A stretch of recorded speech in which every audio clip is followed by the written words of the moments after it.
Hello and welcome to the Uriah Jokes Podcast special episode. What makes it a special episode? It means I'm going to show you a clip of my stand-up at an open mic. But why would I do something like that? Well, I'm gonna have the other man who's actually me explain it to you in a different voice. Now put your hands together for Uriah. Oh, it's been... Oh, absolutely fantastic. Yeah, nothing like being brought into the show by myself. Hey, I'm by myself. Aww. And speaking about being by yourself, normally I do open mics by myself. But today, I'm going to talk to you about an open mic that happened yesterday. That's right. I brought my colleague, my work friend, my roommate. Wow, I talk about the trifecta. Hey, you want to go to my open mic? No, Uriah, I don't. Fair warning, I warned him. I told him it's not going to be very good. Aww. And by not very good, I mean horrible. I'm not going to spend too much time ragging the show, but if the thing about open mic is normally you get 5-10 minutes. So if someone's bad, you only have to deal with them for 5 to 10 minutes. We had to deal with bad comics for half an hour. No jokes, just sitting there not telling jokes. And I'm like, hey man, I want to get up there and try jokes. So as I was waiting, I was drinking.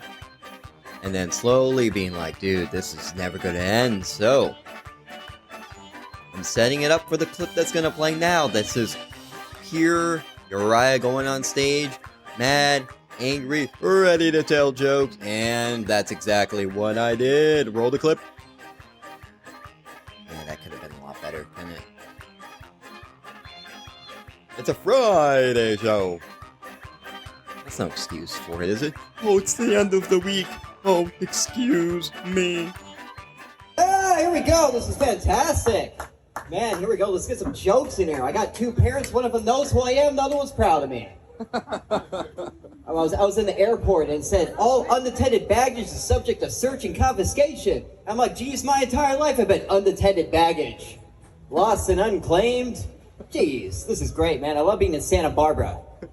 And I was up in Solvang, and Solvang is like Santa Barbara, if Santa Barbara had a personality. I don't know, I was meeting someone downtown, and I couldn't figure out whether or not they were homeless on my Tinder date. Hey!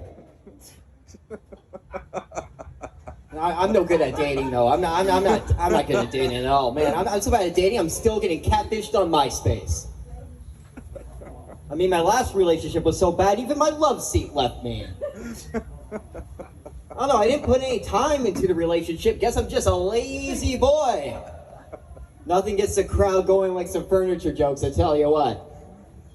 I actually came here straight from work, and if you guys like, Uriah, why are you wearing shorts on stage? Well, actually, they were pants. But on my way here, I saw a bunch of orphans trying to get into a bar, but they didn't have any masks, so I cut them off. They got in the bar.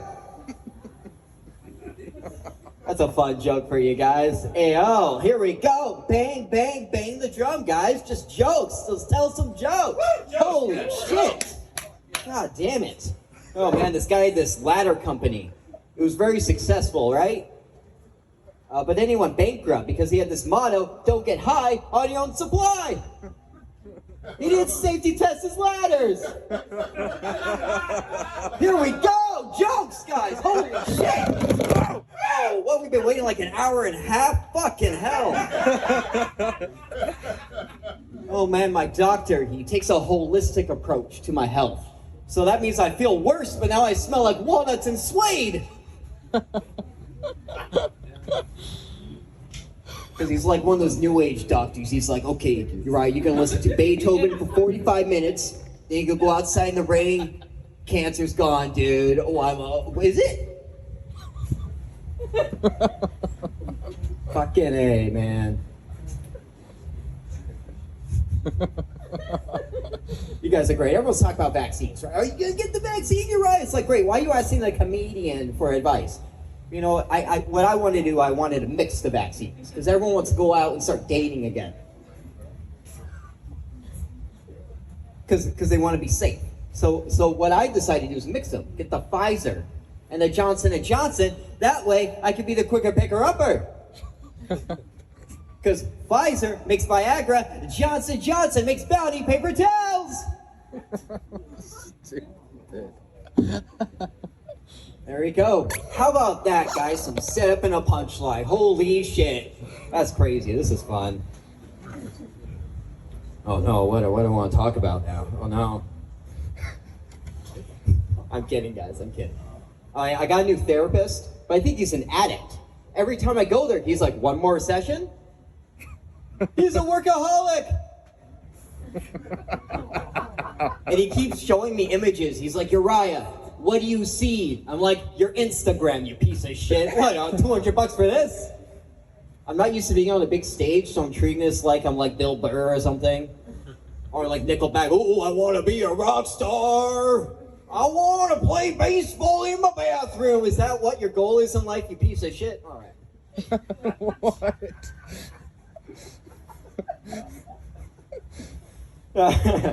And he's like, Uriah, when you look at this cracker, I'm still talking about my therapist, not Nickelback.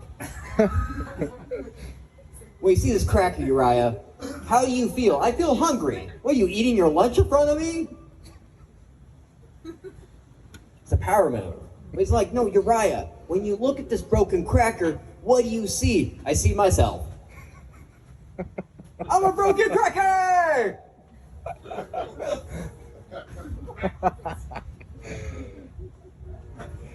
He's like, Uriah, well, we're going to try something different today. I want you to immerse yourself in culture. So I took a French immersion class. I've never been more lost in my life. Je m'appelle confused. That means I am confused, just in case you guys are like, I am confused. But he's also like into interpretive dance. He won't get off my lap. He's giving me lap dances. He's like, Uriah, therapy lasts an hour, but I keep coming early. And then I'm like, hey, well, what's the deal? It's like, if I could last an hour, I wouldn't be in therapy. I'd be a god.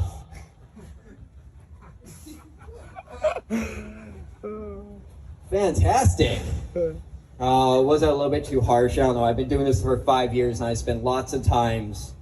You know what's weird about stand-up? I want to share you a tidbit. If you want to try to do comedy in LA, you have to go in and pay $5 in a basement, while other comedians also paid $5, and they're forced to be there in some sort of like volunteer hostage situation. I'm involved in a pyramid scheme where the only thing I'm trading in is my dreams. Which my dad's right, I'm a failure. That's what I'm getting at. But me, I actually, in 2019, I lived in Santa Barbara and I moved to New York City right before the coronavirus started. Because my life is like a bad movie. Someone looks at me and goes, how does that get made? Bunch of people got together, thought that was a good idea.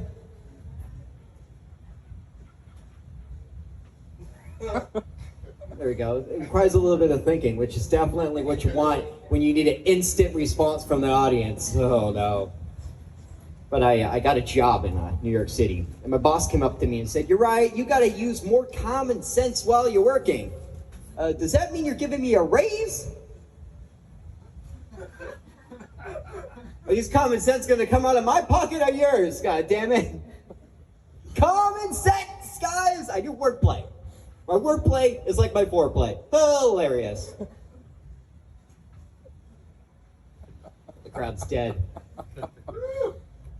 Oh, he does not. No, he leaves. No, he's still here. No? Okay.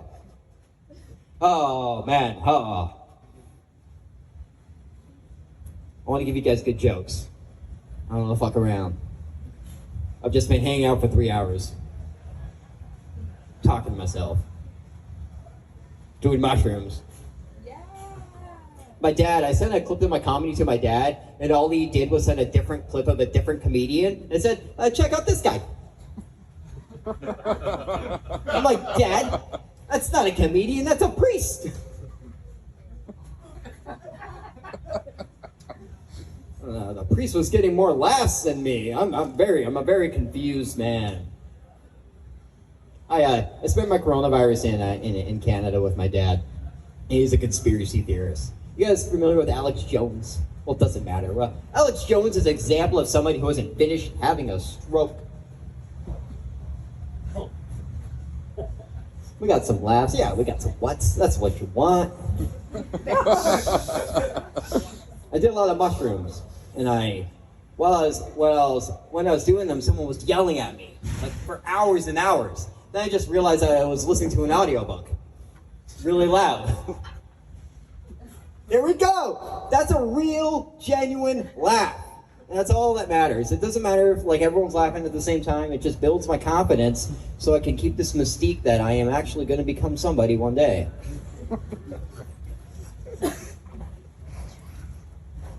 You guys are fun. Love it. And my dad, because he's like an anti-maxer, he brings his papers around with him all the time. I'm like, do you not see the irony in this, Dad? And then he's like, take off the mask. I'm like, Dad, he can't take off the mask. He's a raccoon. He's born with it. He's laughing. My roommate's laughing. You know, he feels lonely sometimes, so I got him a nanny cam. Boom. You know what? This guy tried to teach me blockchain. And I thought this whole time blockchain was that guy not letting me in the club. Blockchain! He's blocking me with a chain!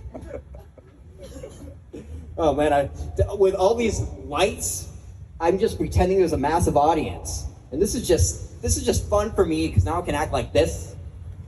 Like I have all this space and it's bigger than the room I live in right now. And I'm like, maybe I should have graduated college.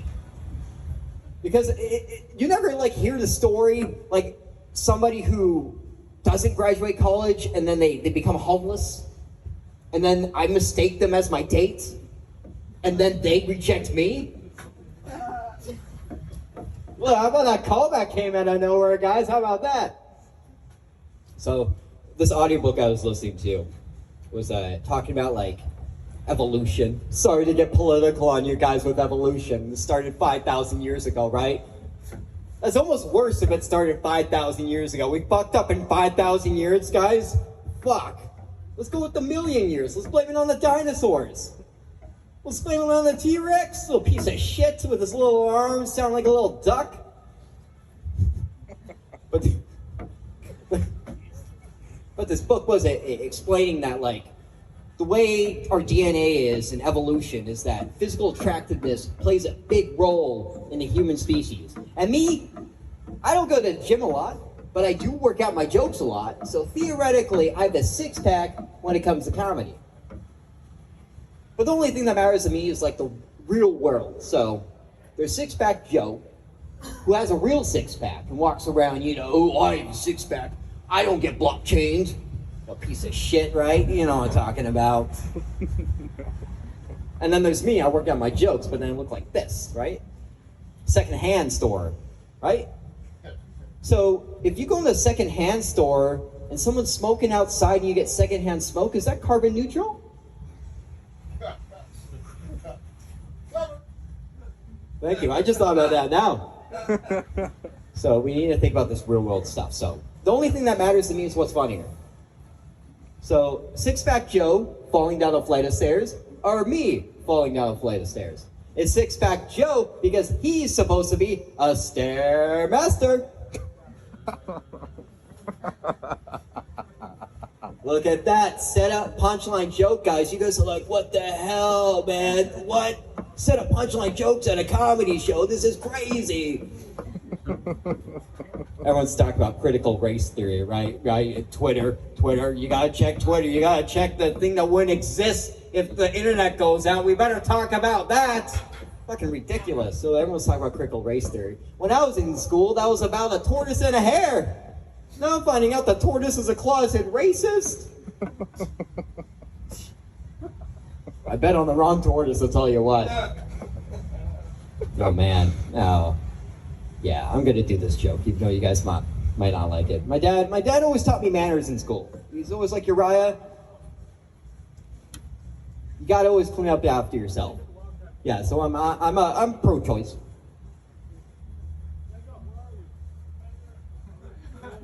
They got it. Took a second, you know. I don't think that joke is going to bring much life into the room. Hey, oh, it's outside, guys.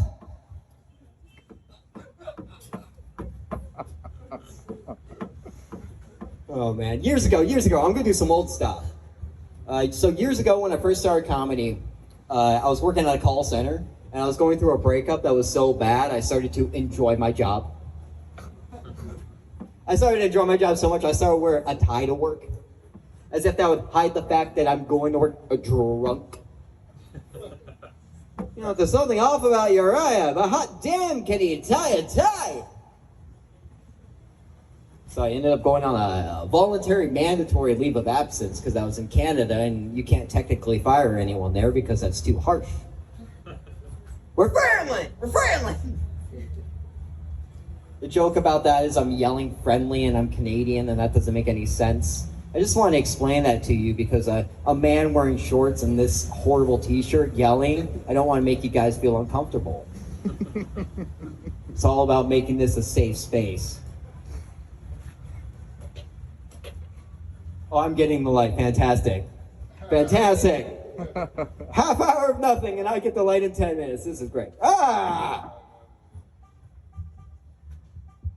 Even the car's like, let him take! Let him keep going! He's honking. He's having a good time. Everyone's talking about cancel culture, right? But no one's talking about, like, the godfather of cancel culture, religion.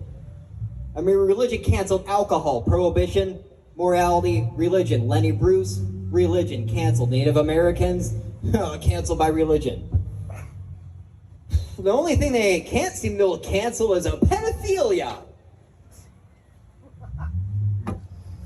That was one thing about all those Zoom churches.